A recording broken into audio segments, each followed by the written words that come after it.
కుమరం భీం ఆసిఫాబాద్ జిల్లా Kagaz Nagar municipal chairman ఎన్నికపై MLA Palvai Haribabu కీలక వ్యాఖ్యలు చేశారు. కాగజ్ నగర్ లో బీఆర్ఎస్ కు అధికారం దక్కకూడదనే ఉద్దేశంతో కాంగ్రెస్ అభ్యర్థికి మద్దతు ఇచ్చామని చెప్పారు. గత 10 ఏళ్లుగా కాగజ్ నగర్ మున్సిపాలిటీ బీఆర్ఎస్ కోనేరు కోనప్ప ఆధీనంలోనే కొనసాగిందని ఆరోపించారు. చైర్పర్సన్ గా ముస్లిం అభ్యర్థికి మద్దతు ఇచ్చారన్న విమర్శలపై స్పందిస్తూ గతంలో బీఆర్ఎస్ ఎందుకు ముస్లిం వ్యక్తులను చైర్మన్ గా చేసిందని ప్రశ్నించారు.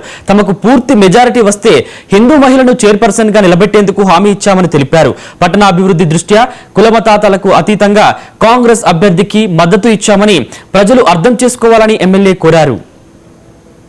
నిన్న జరిగిన మున్సిపల్ ఎన్నికల ప్రక్రియ ఏదైతే పరోక్ష మున్సిపల్ చైర్మన్ ఎన్నిక మరియు పరోక్ష మున్సిపల్ వైస్ చైర్మన్ ఎన్నిక ఏదైతే మున్సిపల్ ఆఫీసులో జరిగిందో ఆ విషయమై మీకు క్లుప్తంగా సమాచారం ఇద్దాము, మా స్టాండ్ ఎక్స్ప్లెయిన్ చేద్దామని ఆలోచనతోటి మిమ్మల్ని అందరినీ ఇవాళ ఉదయం పూట పిలవడం జరిగింది.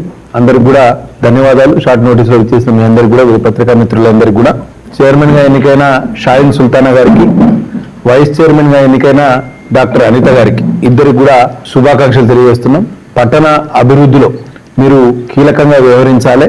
తద్వారా వెనుకబడ్డ పట్టణానికి కొంత నిధులు వచ్చిన మాట వాస్తవం. వాటిని సద్వినియోగం